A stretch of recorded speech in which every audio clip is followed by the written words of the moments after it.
Molt bé, doncs molt bona tarda a tothom.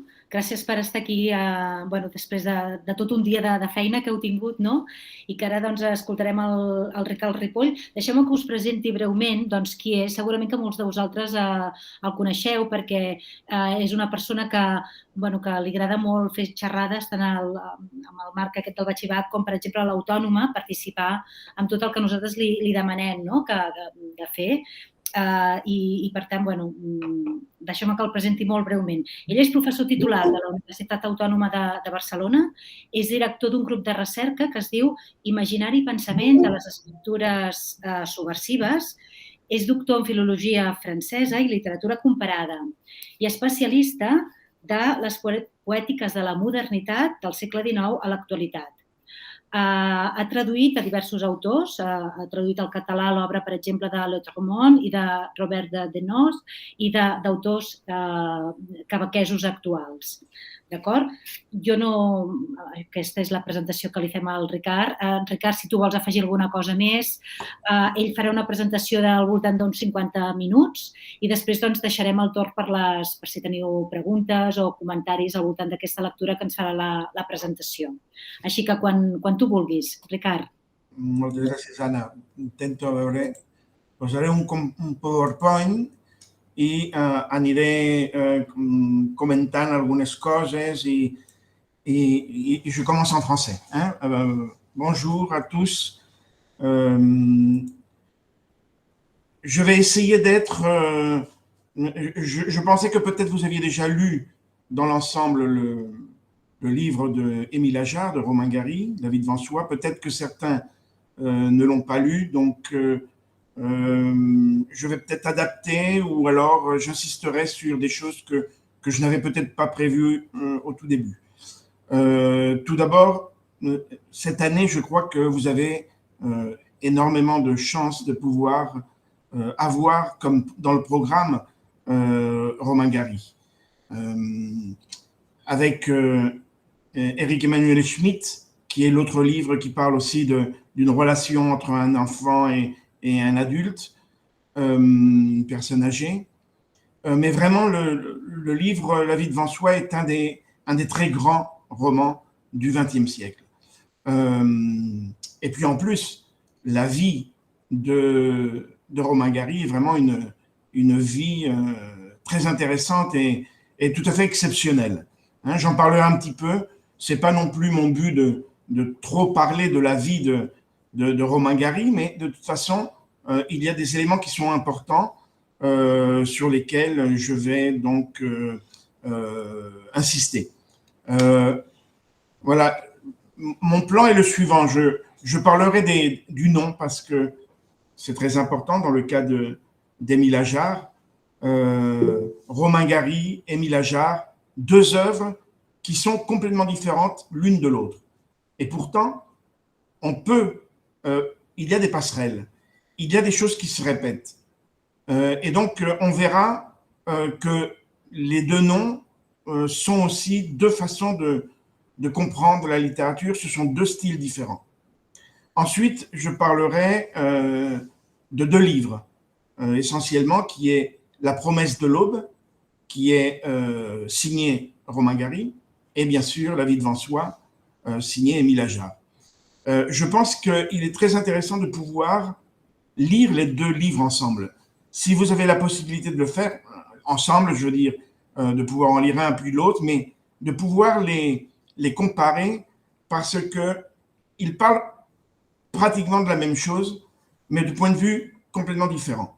Et donc, j'expliquerai un peu cette idée. Et puis après, j'aborderai certains thèmes, et bien sûr le thème de l'amitié, puisque c'est le thème du Batchibac, l'amitié entre les générations. Et on verra si vraiment il existe une amitié entre les deux personnages, Madame Rosa et Momo. Et puis finalement, je parlerai de cette relation entre les deux personnages importants dans le livre. En fait, tout dans la vie et dans l'œuvre de Romain Gary est au moins double. C'est pour ça que mon plan part de cette idée d'un nom à l'autre, d'un livre à l'autre, d'un thème à l'autre, d'un personnage à l'autre, parce que vraiment tout est double, au moins double. Romain Gary a publié une œuvre assez conséquente sous le nom de Romain Gary, qui lui aussi est un pseudonyme. Il ne faudrait pas l'oublier. Son vrai nom, c'est Roman Kachef. Et donc, il a publié une trentaine de livres. Vous voyez ici, dans l'ordre chronologique, certains des livres qu'il a publiés. Il n'y a pas tout non plus, sous le nom de Romain Gary. Et puis, il a publié ces 4 livres, ces 4 romans, sous le nom de Émile Ajar. Et ça a été vraiment, dès le premier, Gros Câlin, en 1974, ça a été une très grande surprise dans le monde littéraire de l'époque, et surtout avec, un an plus tard, La vie devant soi, qui va gagner le prix Goncourt, comme déjà l'avait gagné Les Racines du ciel, signé Romain Gary. Donc ces 4 livres signés Ajar, Gros Câlin, La vie devant soi, Pseudo et L'angoisse du roi Salomon, je dois dire que Gros Câlin, c'est un livre assez amusant, mais c'est vraiment dans ces 4 livres, La vie devant soi, qu'il faut lire. Pseudo, c'est un livre assez complexe dans lequel il fabule et il s'invente lui-même, il essaye de tromper sur son identité. C'est tout un livre dans lequel il essaye de ne pas dire que c'est lui, Romain Gary. Et puis L'angoisse Salomon, c'est une espèce de fable qui est assez intéressante aussi. Bon, sans oublier qu'il a commencé par écrire des nouvelles en se servant de son vrai nom, Romain Kachef, et que, au-delà de ces 2 pseudonymes qui sont les plus importants, Romain Gary et Émile Ajar, il a également utilisé les noms de Fosco Sinibaldi, par exemple, dans un livre qui s'appelle L'homme à la colombe, de Chatan Bogat, dans un livre qui s'appelle Les têtes de Stéphanie. Donc, il a assez souvent, il a voulu se faire passer pour un autre. Romain Kachef, c'est un écrivain multiple et qui très tôt s'est doté de diverses personnalités. En fait, son œuvre littéraire est inséparable de sa vie. Mais la vie qui apparaît dans son œuvre est, elle aussi, une fiction. Donc, dans le cas de Romain Gary, Émile Ajar, on ne voit pas très bien où sont les limites, où sont les frontières entre la vie et entre l'imaginaire. Et dans certains livres, il parle de choses qui lui sont arrivées, donc de son expérience, mais dans d'autres livres, il présente les mêmes choses un peu différemment. Donc, on ne sait pas vraiment où se situe la vérité, parce que pour lui, il n'y a pas de vérité. La vérité, c'est l'imaginaire qu'il a construit, en fait. Et donc, c'est un personnage, enfin, je dis personnage, mais parce que c'est aussi dans l'ordre de la fiction, mais Romain Gary, si on veut, on va l'appeler comme ça, quand c'est le nom de toute l'œuvre. C'est un personnage assez extravagant, tout à fait passionnant, qui a eu une histoire aussi très intéressante et qui a voulu vivre et se présenter comme s'il avait vécu dans un roman. Il a en quelque sorte inventé sa vie, il a inventé plusieurs vies qui sont disséminées dans tous ses romans, des épisodes qui sont à chaque fois donc légèrement modifiés, complètement opposés quelquefois, comme s'il avait voulu mener le lecteur dans un labyrinthe d'identités multiples qui, au final, devait permettre de le connaître, de le saisir. Lui, il pensait qu'il n'avait pas une seule identité. Et donc, à travers ses livres, son idée, c'était qu'après sa mort, il y ait au moins un critique intelligent qui puisse en lisant toute son œuvre, qu'il puisse arriver à connaître ce personnage multiple. Alors, on peut se poser la question de cette cérémonie de la confusion et de la fuite dans ces identités multiples. Et l'œuvre d'Émile Ajar, de ce point de vue, est tout à fait parlante, et tout spécialement La vie devant soi, hein, ce roman qui a gagné en 1975 le prix Goncourt, et qui peut se lire, qui doit se lire comme la volonté, et là je crois que ça c'est très important, la volonté de renaissance d'un écrivain qui se voyait en fin de parcours et que les critiques littéraires de l'époque avaient considéré Romain Gary comme n'ayant plus rien à apporter à la littérature. Il avait beaucoup souffert dans ces années juste avant l'écriture sous le pseudonyme de Émile Ajar, donc avant 1974. Il avait beaucoup souffert de la critique littéraire qui disait que ça avait été un grand écrivain. En 1956, c'était un grand écrivain. Jusqu'en 60, il a fait des choses intéressantes. Et puis après, il s'est répété. Il faisait des livres qui n'avaient plus trop d'intérêt. Il faisait des livres très traditionnels. Et donc ça l'a énormément marqué. Et c'est pour ça qu'il va écrire, en même temps qu'il continuait à écrire d'autres livres signés Romain Gary.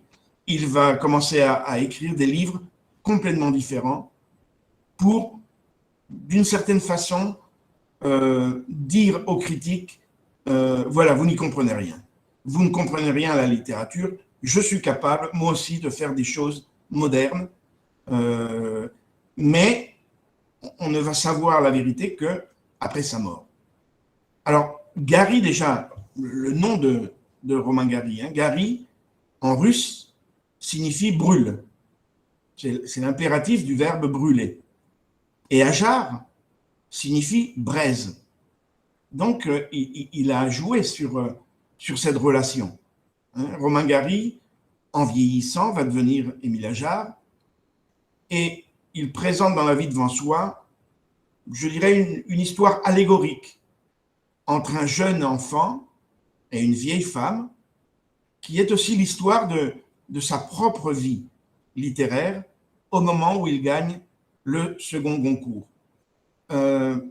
Si dans l'œuvre de Gary, il y a énormément de choses de sa vie, dans Émile Ajar, on retrouve des éléments qui sont peut-être beaucoup plus cachés, qui sont plus symboliques, plus allégoriques. On verra comment, d'une certaine façon, et c'est ma lecture, je vais essayer de le démontrer, en tout cas de vous faire voir certaines choses.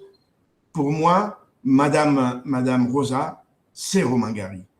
Momo, c'est Romain Gary. Et donc, j'essaierai d'expliquer ça aussi à la fin de mon exposition. Donc, lui, son parcours, disons, biographique, c'est un écrivain qui est né à Vilno en 1914. Aujourd'hui, cette ville s'appelle Vilnius, hein, la capitale de la Lituanie. À l'époque, elle faisait partie de l'Empire russe.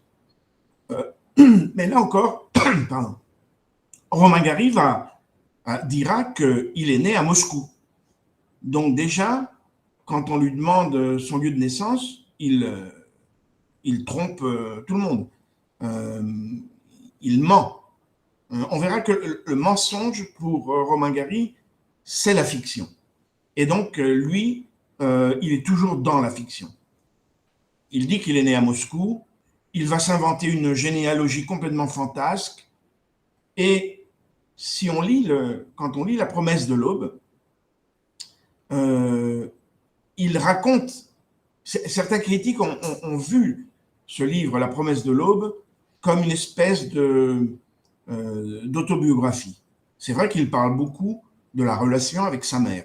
C'est surtout le thème principal, c'est la relation à sa mère, et il parle de son passé, mais il invente énormément de choses. Hein. Il dit que, je le cite, je suis le rejeton d'une saltimbanque et d'un aventurier.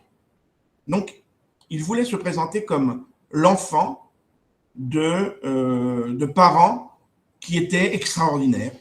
Hein, une saltimbanque, donc une femme qui travaillait dans un cirque, et puis d'un aventurier qui n'était jamais là, qui allait de droite à gauche. Et même, il s'est inventé un père qui était, à ce moment-là, un acteur du cinéma russe, Ivan Mojushkin, je ne sais pas si je le prononce bien en russe. Il disait à tout le monde que voilà, c'était lui son père, hein, cet acteur du cinéma muet. Et donc déjà, dans son adolescence, il avait besoin de s'inventer une ou des identités.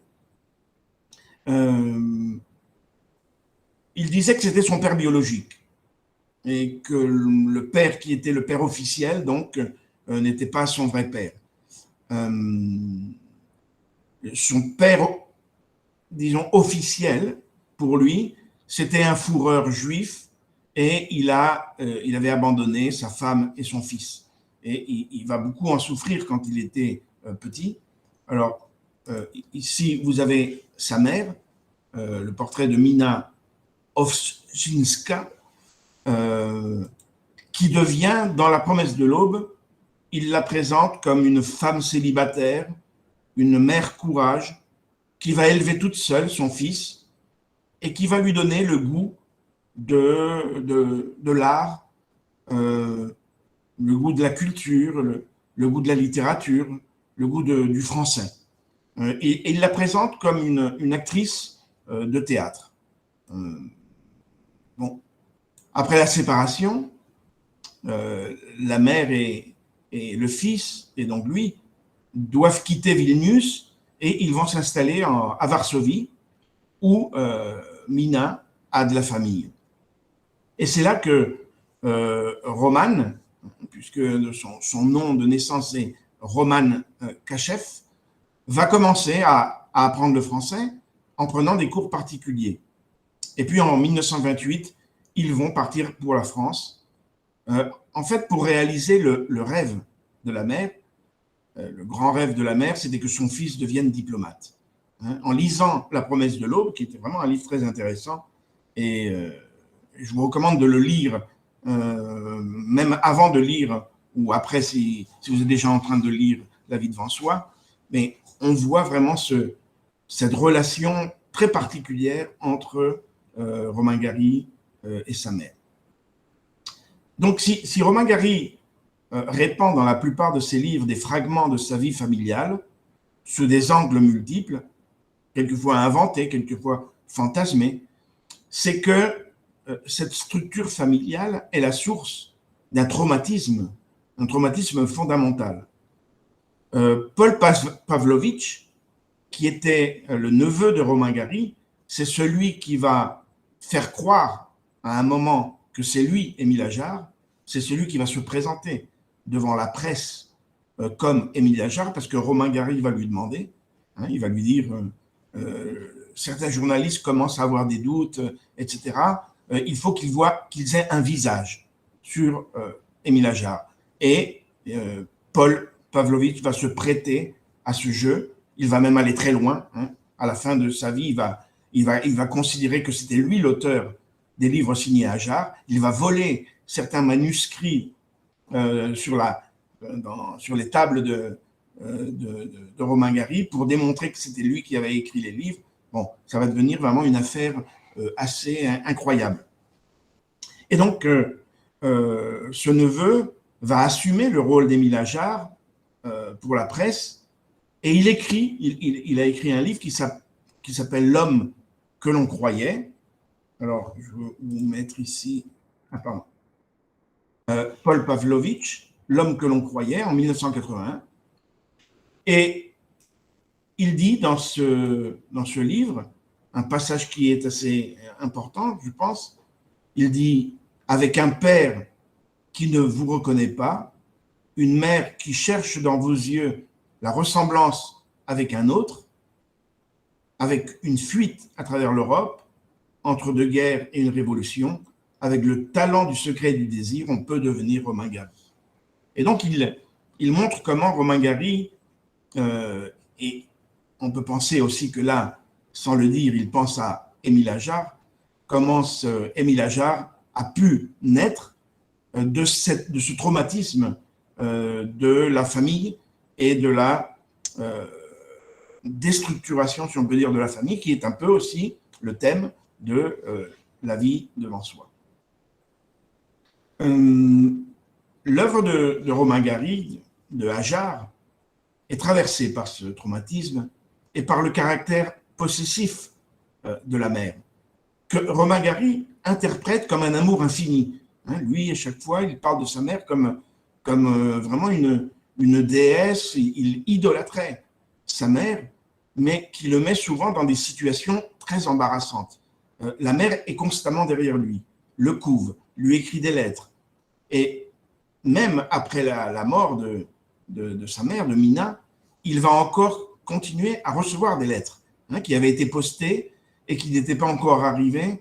Et ça va être pour Gary aussi une source de souffrance. Même après la mort de sa mère, il continuait à voir cette mère présente et toujours là.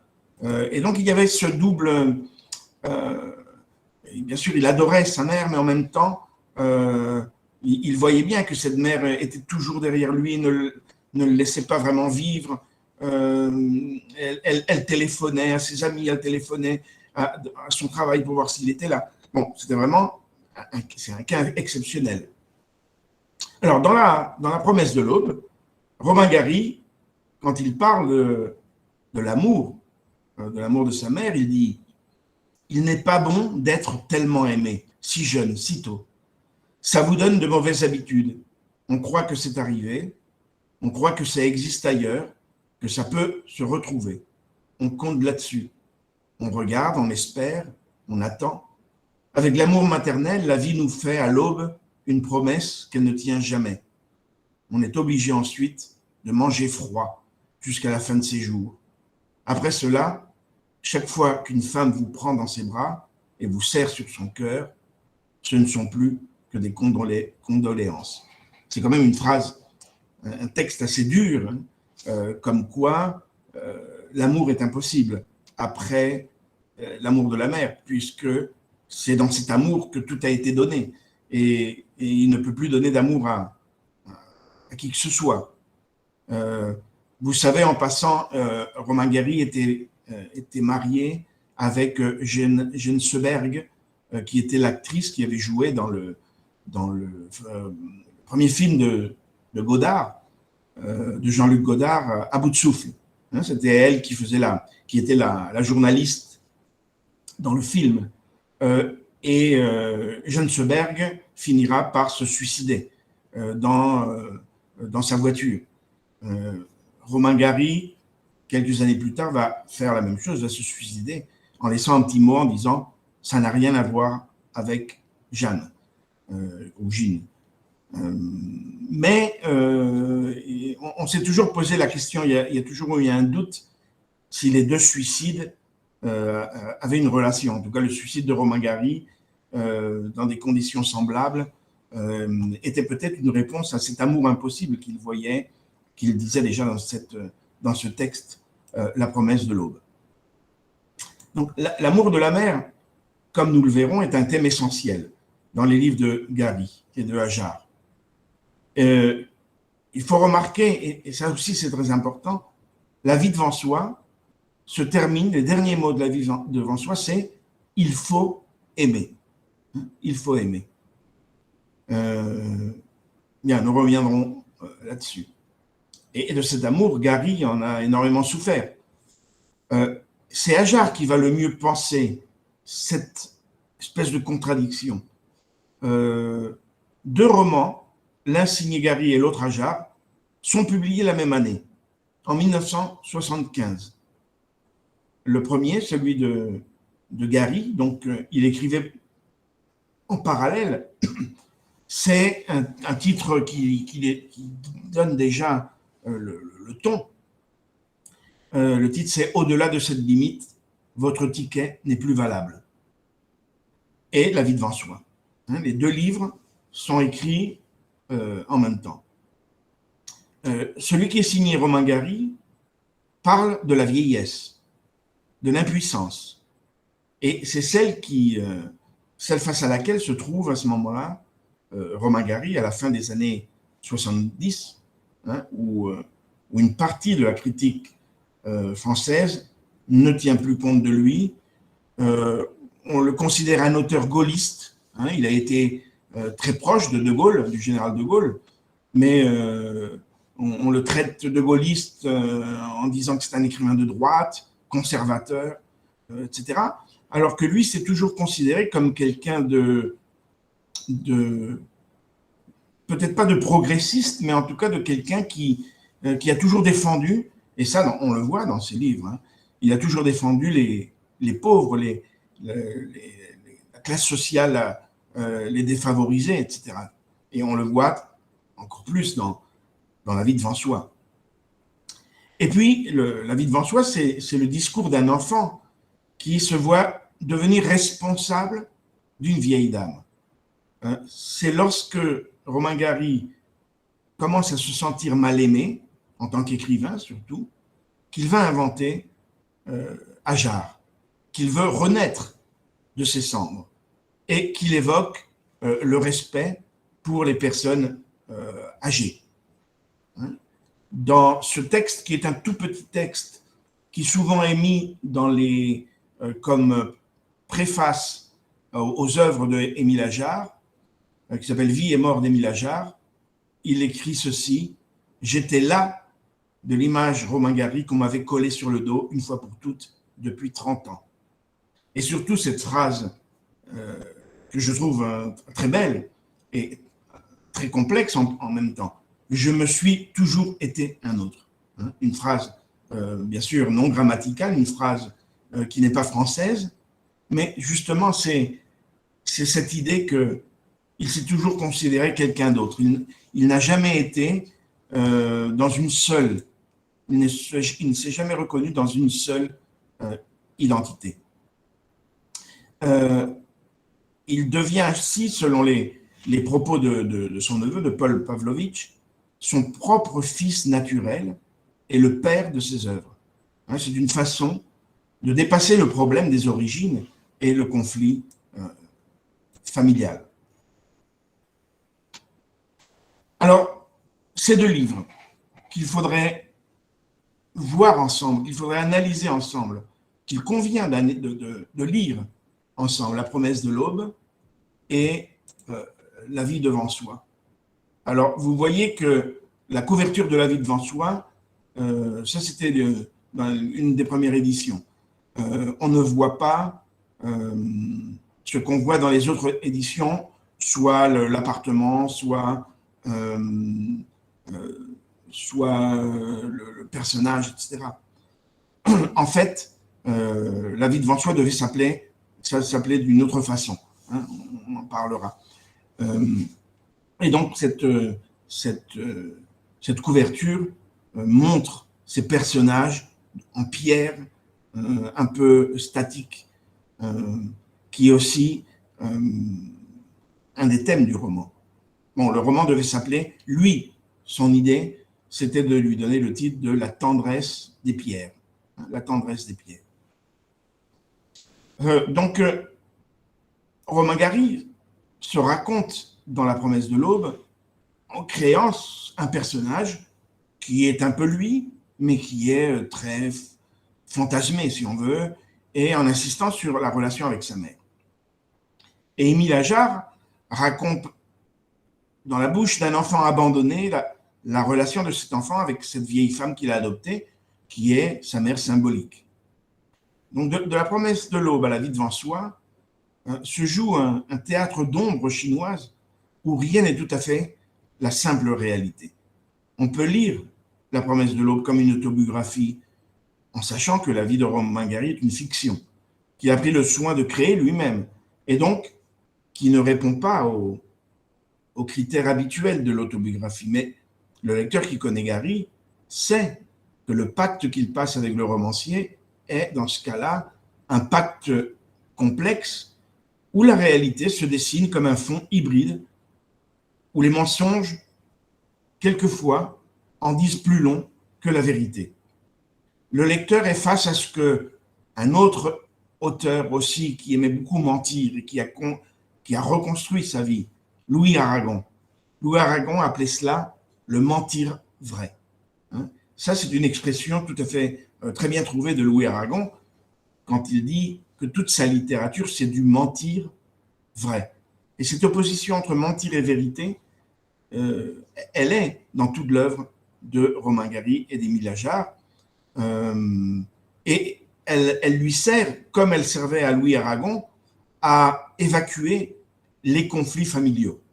Hein? On n'a pas le temps de trop parler de Louis Aragon, mais Louis Aragon aussi avait eu, il ne connaissait pas son père, il n'a pas connu son père jusqu'à l'âge de 18 ans, alors qu'il venait à la maison très souvent, on lui avait fait croire que c'était son tuteur, et il pensait que sa mère était sa mère, et en fait sa mère c'était sa grand-mère, sa vraie mère était sa sœur.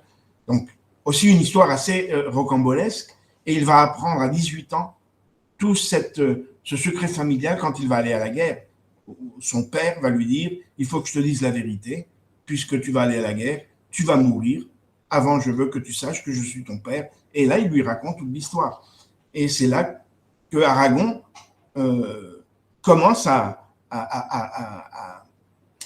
créer cette idée du mentir vrai. Hein, il a toujours vécu dans le mensonge, mais souvent le mensonge raconte les vérités d'une façon cachée, symbolique, allégorique. Donc, dans un premier temps, Romain Gary, dans La peau d'Émile Ajar, avait pensé pour ce roman La tendresse des pierres. En fait, c'est le titre qui apparaît sur la couverture au moment de la première impression. Au moment où le livre est imprimé, ou va être imprimé, il y a sur la couverture Émile Ajar, La tendresse des pierres.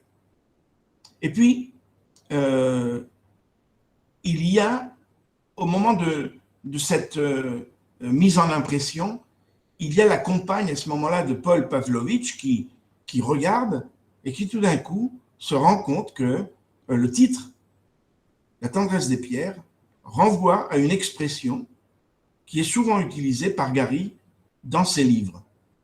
Et on la rencontre par exemple dans un roman qui s'appelle La danse de Gengis Khan.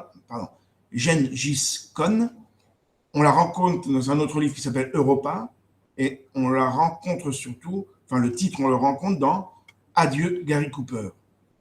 C'est même le titre d'un roman qui est en train d'écrire un des personnages de ce livre, Adieu Gary Cooper. Et donc, elle se dit, mais là, tu dis à tout le monde qui tu es. Donc, c'est donner trop de pistes à la critique pour qu'elle puisse faire le lien entre Gary et Ajar. Et donc, l'éditeur va dire, bon, on va changer le titre. Au dernier moment, c'est l'éditeur qui propose La vie devant soi. Et Gary est d'accord. Et ça pose un petit problème quand même, parce que avoir la vie devant soi, en français, signifie être jeune. Et c'est une expression qui est positive. Quand on dit à quelqu'un, bon, tu as la vie devant toi, ça veut dire que tu es jeune, tu as toute la vie pour être heureux, etc. Normalement, c'est positif. Or, le personnage de Momo, quand il emploie cette expression, pour lui, c'est plutôt négatif. Cette vie devant lui, cette vie qu'il a devant lui, qui est une vie encore qui va être très longue, pour lui, c'est une menace.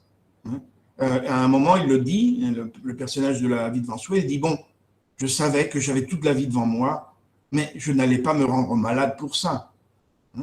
Donc, c'est un titre, on pourrait dire, qui est venu au dernier moment et qui est un peu en contradiction avec le personnage, si vous voulez.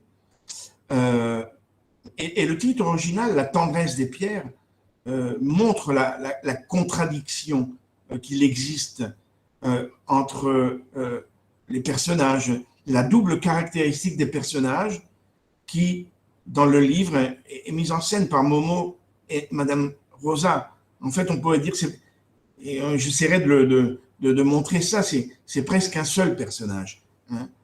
Même s'ils sont éloignés dans le temps, ils appartiennent à des générations différentes.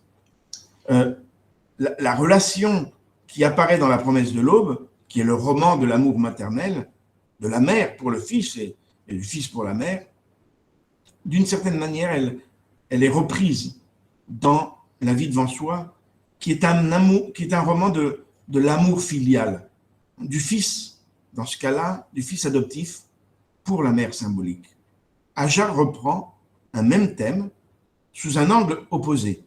On peut dire que La vie devant soi est l'image en miroir de La promesse de l'aube.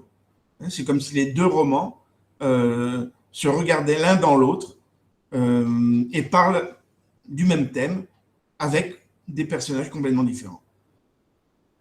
Si une certaine critique a pu considérer que La promesse de l'aube était un roman autobiographique, nous pouvons voir dans La vie devant soi la mise en place d'un récit symbolique, allégorique, qui ne parle que de Roman Kachef.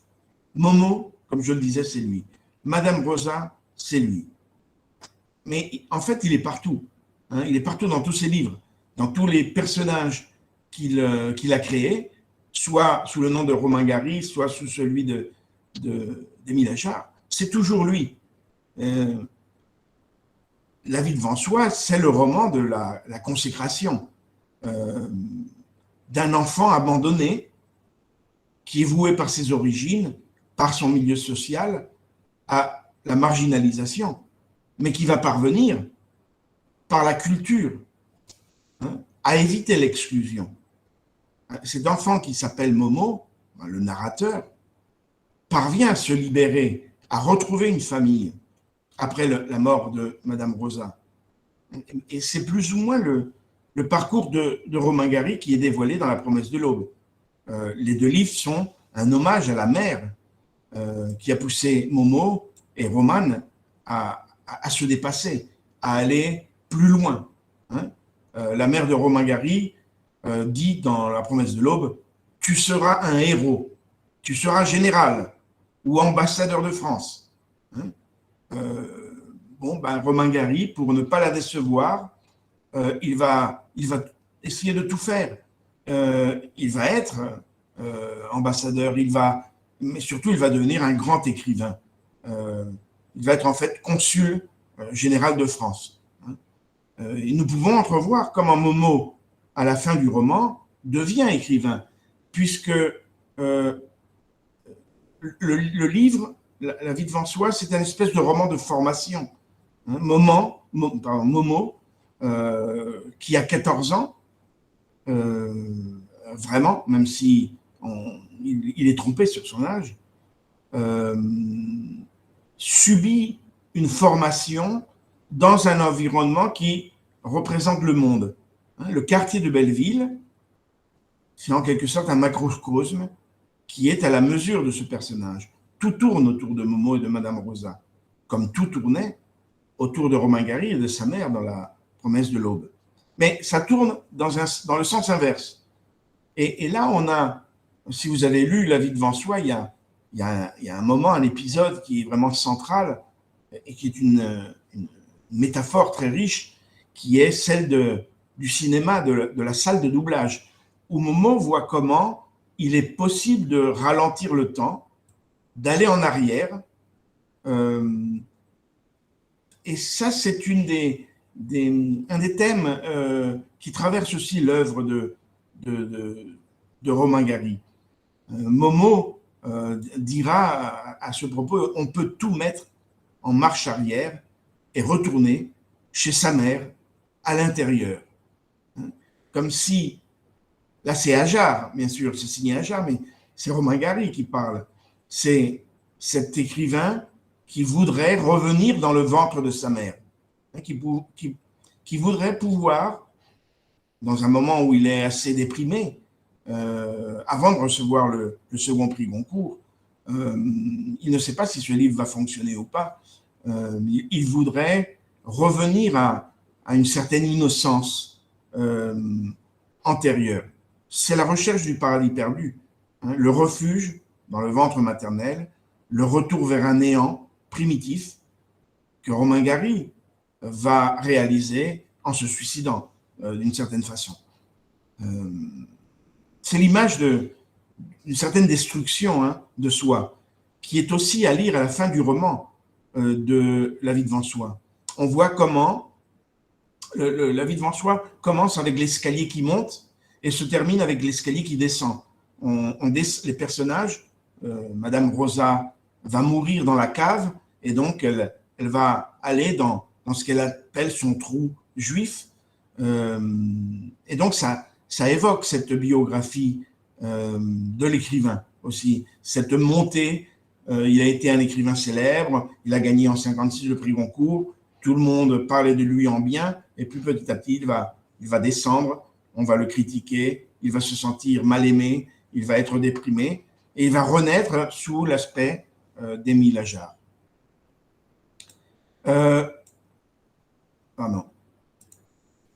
Les thèmes, il y en a énormément. C'est un livre très riche. Et on n'aura pas le temps de tout voir, bien sûr, mais je vais parler de certains thèmes qui sont peut-être les plus importants, même si on peut en voir beaucoup d'autres. Hein. On peut dire l'enfance, la vieillesse, les relations familiales, l'amitié, la misère.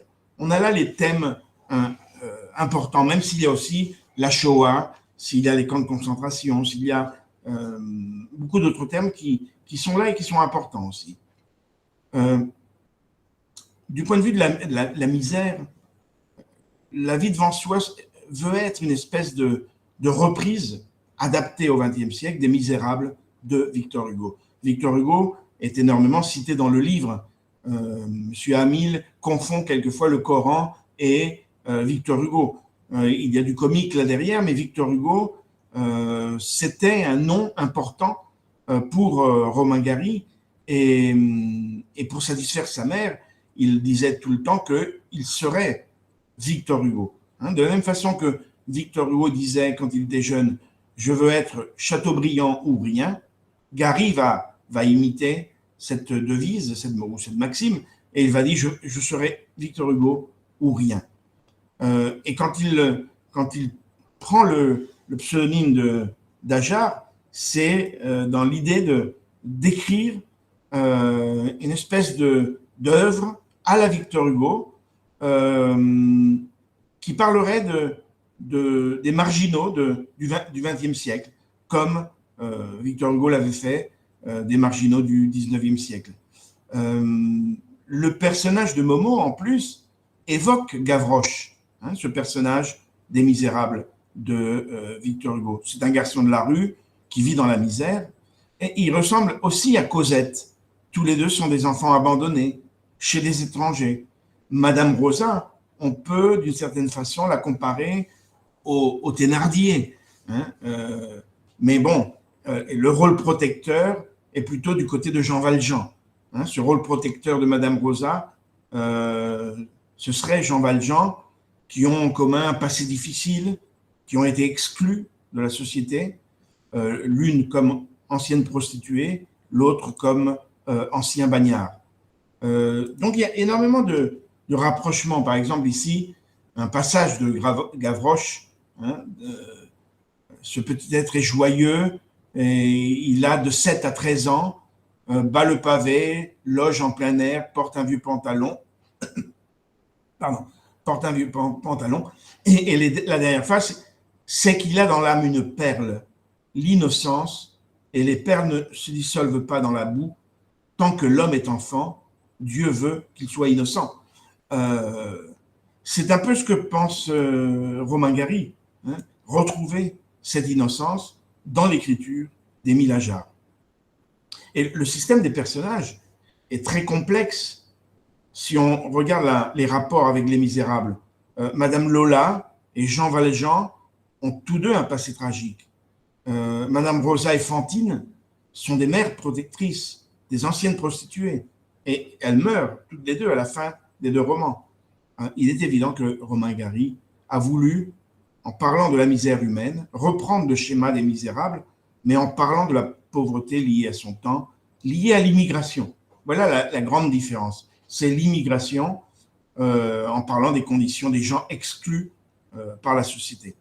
C'est pour ça que le personnage d'Amil confond souvent Victor Hugo le Coran, et que Gary situe son roman dans le quartier de Belleville, qui a été fortement marqué par l'immigration dans les années 60 et 70, donc quand il écrit La vie devant soi. Et pour Romain Gary, la prostitution est un nouvel esclavage. Les misérables modernes sont les immigrés. L'immeuble dans lequel circulent les personnages déclassés symbolise tout ce monde de misère sociale que Romain Gary dénonce.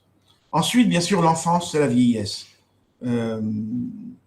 C'est cette misère qui menace les êtres déclassés, celle de l'enfance malheureuse, celle de la vieillesse, lorsque surtout elle est confrontée à la solitude et à la maladie.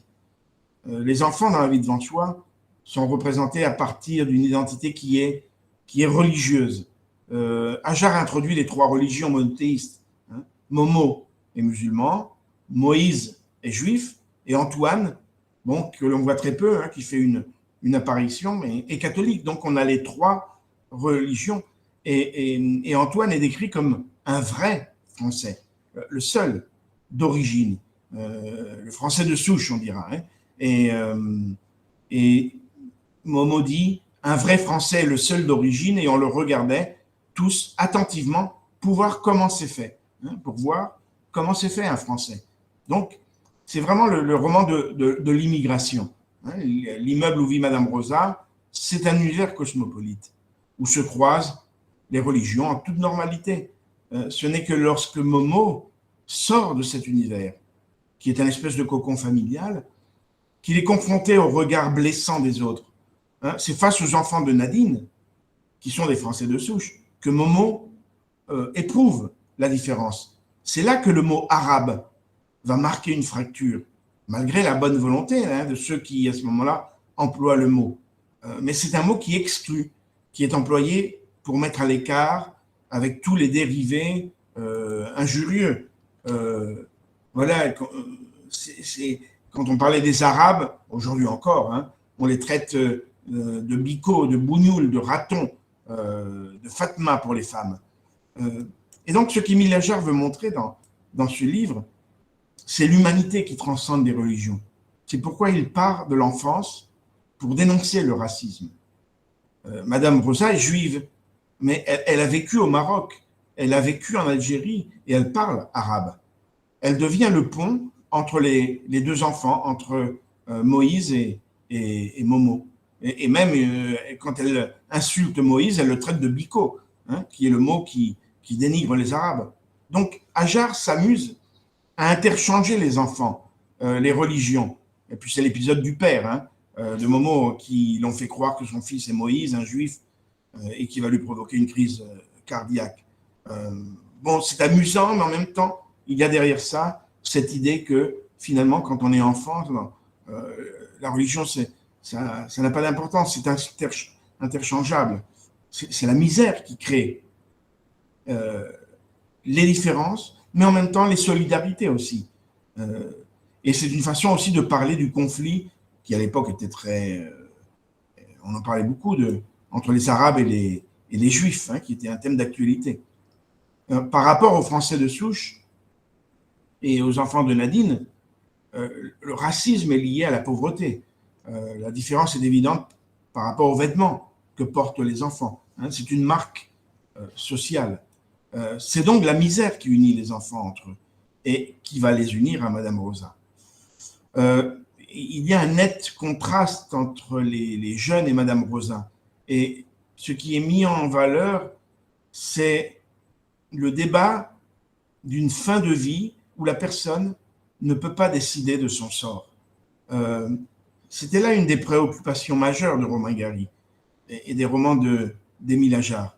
En fait, il faut revenir au contexte. Dans la France des années 70, le débat autour de l'euthanasie est très vif. et commence à se poser la question de la vieillesse dans une société qui se veut humaniste.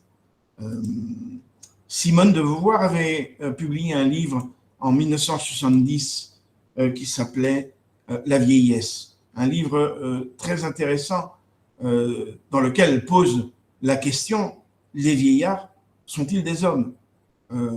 Et elle répond en disant: à voir la manière dont notre société les traite, il est permis d'en douter. Contre cette société qui condamne les vieux délibérément à la misère, au taudis, aux infirmités, à la solitude, au désespoir. Donc pour Simone de Beauvoir, la vieillesse, elle dit, est un secret honteux et un sujet interdit. Et donc, Émile Ajar va vouloir parler de ce sujet, de cet interdit en quelque sorte. Les mots de Simone de Beauvoir sont là lorsqu'elle explique ce qu'elle a voulu montrer dans son essai, et ça résonne, c'est des mots qui résonnent dans le personnage de Madame Rosa. Elle dit, donc Simone de Beauvoir dit qu'elle a voulu décrire la condition des parias et la manière dont ils la vivent. J'ai voulu faire entendre leur voix, dit-elle. On sera obligé de reconnaître que c'est une voix humaine. On comprendra alors que leur malheureux sort dénonce l'échec de toute notre civilisation. Impossible de le concilier avec la morale humaniste que professe la classe dominante. En fait, c'est ça l'un des thèmes importants de la vie devant soi. C'est avec ces mots de Simone de Beauvoir qu'on pourrait presque définir tout le roman d'Émile Ajar. Et puis, une autre problématique qui traverse le roman est celle de l'avortement. Jusqu'en 1971, l'IVG, l'interruption volontaire de la grossesse, était un thème tabou dans la France de l'époque. Ça provoquait de nombreuses controverses. Et cette année-là, en 1971, va paraître dans le Nouvel Observateur un manifeste qui va être connu comme le manifeste des 343, où 343 femmes reconnaissent publiquement avoir avorté. Et c'est de nouveau Simone de Beauvoir qui est à la responsable de ce manifeste. C'est elle qui va écrire les premières phrases. Ça commence comme ça. Donc, phrase de Simone de Beauvoir: 1 million de femmes se font avorter chaque année en France. Elles le font dans des conditions dangereuses en raison de la clandestinité à laquelle elles sont condamnées, alors que cette opération, pratiquée sous contrôle médical, est des plus simples. On fait le silence sur ces millions de femmes. Je déclare que je suis l'une d'elles. Je déclare avoir avorté, de même que nous réclamons le libre accès aux moyens anticonceptionnels. Nous réclamons l'avortement libre. Et ça va être signé donc par Simone de Beauvoir, par Marguerite Duras. J'ai mis quelques noms ici, par Françoise Sagan, Jeanne Moreau, Agnès Varda, des gens de la littérature, des gens du cinéma, des gens à l'époque très écoutés.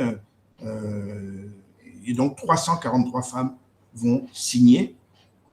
Et elles encouraient des poursuites pénales qui pouvaient aller jusqu'à l'emprisonnement. Finalement, ce manifeste va avoir un tel succès médiatique qu'on va les laisser tranquilles. Aucune d'elles ne sera inquiétée. Et quelques années plus tard, en 1975, le Parlement va voter la loi en France qui va légaliser l'avortement, qui est connue comme la loi Veil. Simone Veil qui était ministre de la Santé à cette époque-là, mais avec un débat qui assez violent par moments aussi. Donc Romain Gary, sous le couvert d'Émile Ajar, se place là encore du côté des opprimés, alors qu'on l'avait traité de vieux conservateur. C'est pas du tout un conservateur quand il est du côté de ceux qui demandent l'avortement, de ceux qui demandent l'euthanasie, de ceux qui veulent voir le progrès dans les lois et que le Parlement vote des lois progressistes. Alors, il s'est senti vraiment attaqué et Émile Ajar répond à cette attaque. Émile Ajar va dans ses livres, mais Romain Gary aussi, dans dans des discours et dans des articles, il veut montrer comment la loi et la morale condamnent les femmes, et il le fait dans La vie devant soi en prenant comme exemple les prostituées, puisque ce sont des femmes déclassées, et donc celles un peu considérées comme ce qu'il y a de plus marginal en fait dans la société. Et donc elles sont marginales parce qu'elles ne sont pas aptes à former une famille. Or, dans la France de cette époque-là, la famille était une institution sacrée. Et donc, c'est ainsi que l'univers qui est formé par les personnages qui gravitent autour de Madame Rosa s'apparente à une famille. Mais ce n'est pas la famille traditionnelle. Tous les personnages de l'immeuble forment une espèce de famille. La famille traditionnelle, on l'a dans l'image de Nadine et de ses enfants. Hein, ça, c'est la famille des Françaises des années 70. Mais ce monde cosmopolite de l'immeuble, où circulent des immigrés, des exclus, c'est plutôt une tribu. Et donc, c'est dans cette tribu où les enfants sont le maillon faible. Hein, ils sont exclus à cause du manque d'hygiène, parce qu'ils n'ont pas été désirés. Ils sont contagieux, hein, d'une certaine façon. Ils sont nés par accident. Et Momo le dit, il dit: le jour où ma mère ne s'était pas fait avorter, c'était du génocide. Hein. Il y a des mots très forts dans la bouche de cet enfant. Et donc, Ajar peut se permettre cette image dans la bouche d'un enfant, alors que Madame Rosa a connu les camps de concentration. Hein. C'est cette vie en tribu, une vie de solidarité qui ouvre la porte à l'espoir lorsque la vie est une souffrance continue pour les misérables. Le roman évoque à plusieurs reprises cette souffrance liée au fait de vivre. Hein, Momo dit: la vie, c'est pas un truc pour tout le monde. C'est alors que le titre du livre prend tout son sens. Hein, et donc, on en parlait tout à l'heure. Avoir la vie devant soi signifie que l'on peut jouir encore longtemps des privilèges de la vie. Or, pour Momo, le futur ne peut apporter que des misères. La vie en tribu permet par contre d'aller de l'avant, de se défendre dans tous les sens du terme, comme l'explique Momo, hein, comme le comprend Momo. Et pour lui, comme pour Madame Rosa, il s'agit de ne pas vivre plus que c'est nécessaire. C'est dit dans le livre, il ne faut pas vivre plus que c'est nécessaire. Et là, on voit le suicide aussi, on comprend le suicide de Romain Gary. Donc c'est encore Romain Gary qui parle là sous les mots de Momo. Surtout lorsque Momo, quand il exprime sa colère, il parle d'enfoncer la vie de force dans la gorge des gens qui ne peuvent pas se défendre et qui ne peuvent plus servir. Hein, il arrive un moment où les gens sont traités comme des objets, ils ne servent plus à rien. Et donc, face à cette calamité que suppose une vieillesse misérable, ou le fait d'avoir été abandonné par les parents, le modèle tribal offre aux exclus la possibilité de retrouver, au-delà de la biologie, une appartenance communautaire. Il n'y a pas un refus de la famille, mais la revendication d'une association entre égaux, issue de l'amour. À la fin du roman, les deux personnages se retrouvent dans des situations opposées. Madame Rosa est seule, sans famille, elle meurt dans sa cave, et Momo est accueilli par la famille de Nadine. Finalement, il va trouver une famille, il va rentrer si on veut, dans le rang. Il va être accepté par cette société traditionnaliste, si on veut.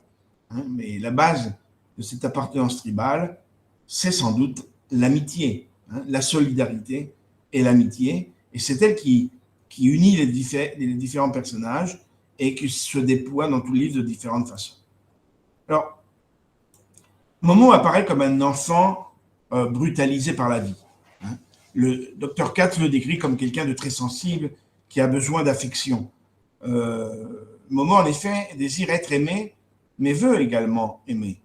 Hein, il y a l'épisode du chien. Il vole un chien, le vend lorsqu'il aperçoit qu'il l'aime trop.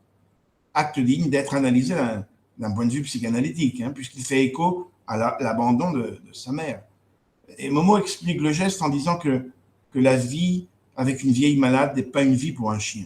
Hein, mais son amour est tellement grand qu'il préfère avoir mal et donner le chien à une autre famille avec laquelle il pourrait être plus heureux. Donc l'amour, c'est pas une possession, c'est un sacrifice.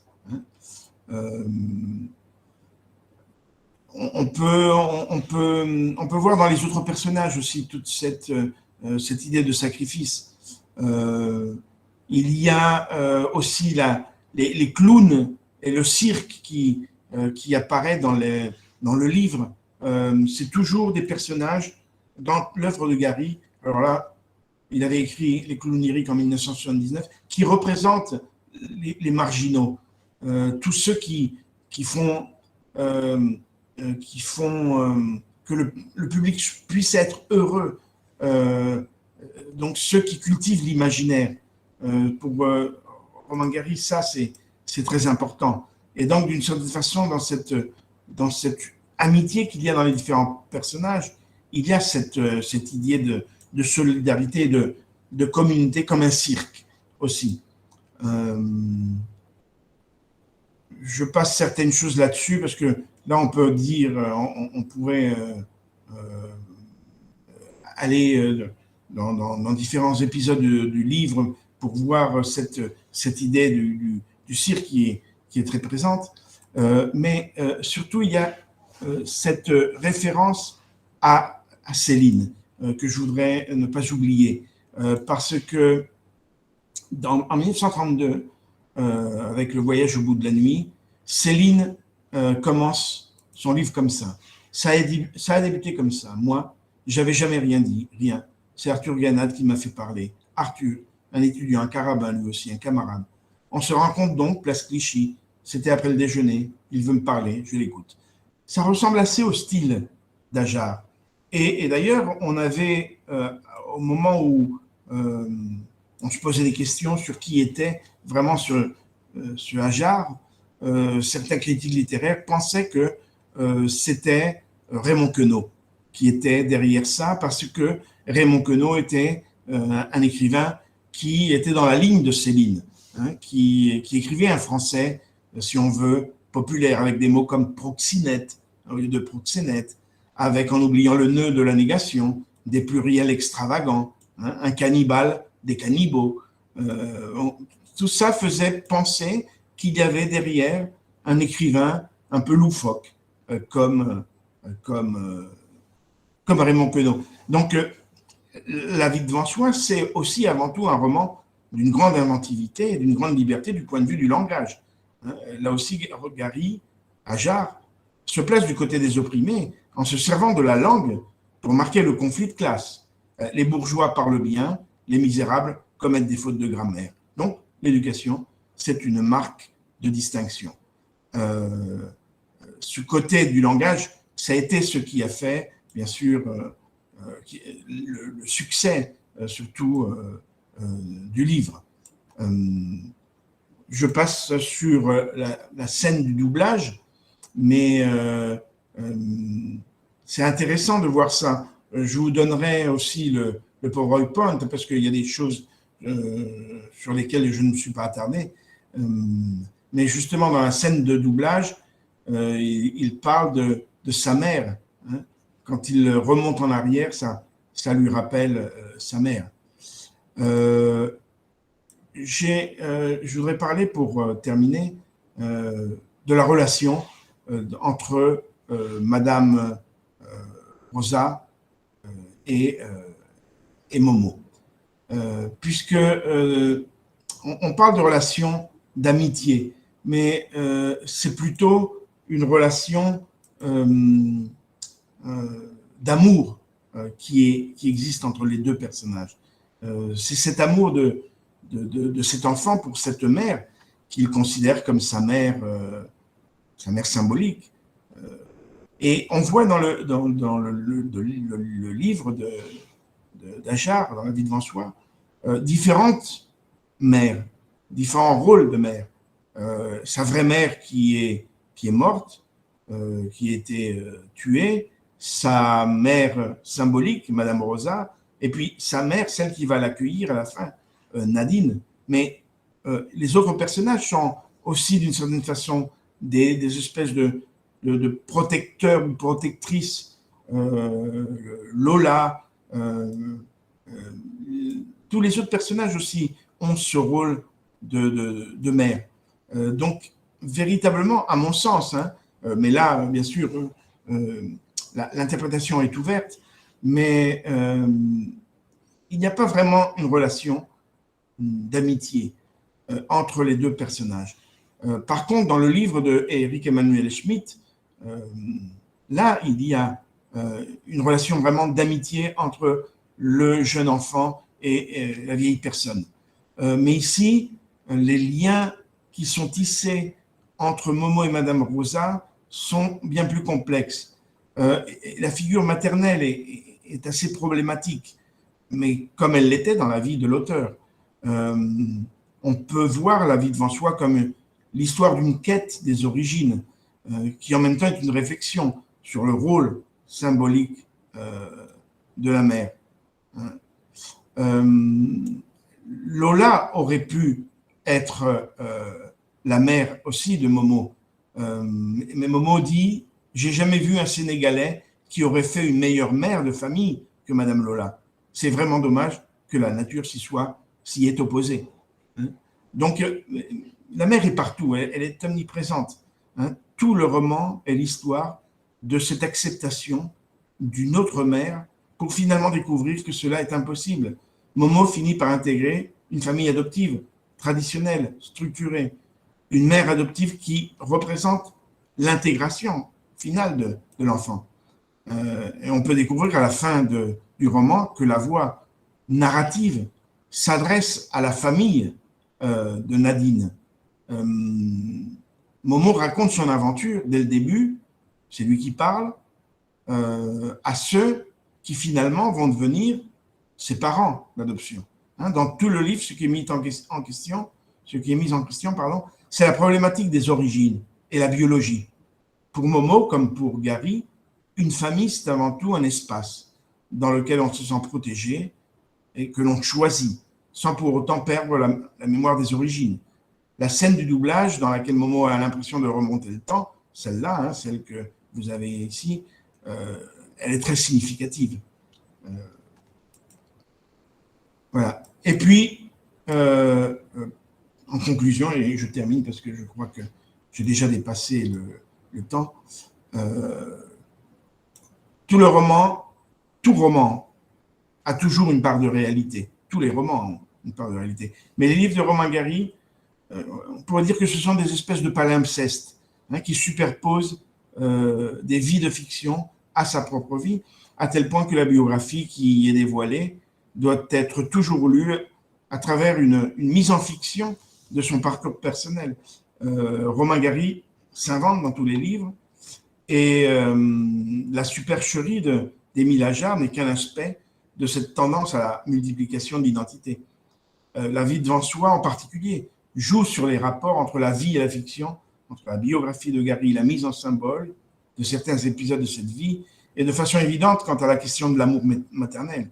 Il faut donc voir le personnage de Momo comme une excroissance de Gary dans le texte, de la même façon qu'il faut voir Madame Rosa comme l'image redoutée d'un Gary en fin de parcours. Tout dans ce roman nous parle de la misère, celle des immigrés, celle des exclus, des prostituées, des malades, des déclassés, celle des enfants abandonnés qui cherchent l'amour, qui n'ont pas connu, celle des personnes âgées que l'on délaisse.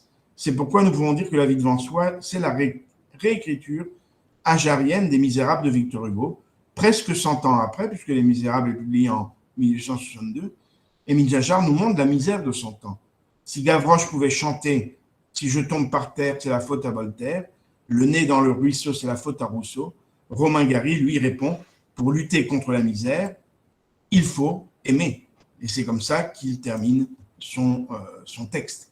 Donc ici, vous avez la chanson presque complète de Gavroche, qui est beaucoup plus longue que ce que l'on connaît dans le texte de Victor Hugo. Et puis, si ça vous intéresse aussi, vous avez ici le lien pour la musique, la mise en musique de cette chanson. Voilà, je vous remercie. J'ai dépassé l'heure, mais bon, maintenant, si vous avez des questions, ou des choses aussi à apporter. Donc, je vous écoute. Merci beaucoup. Moltes gràcies, Ricard, per la teva conferència tan completa i deixem el torn a les preguntes, com tu dius.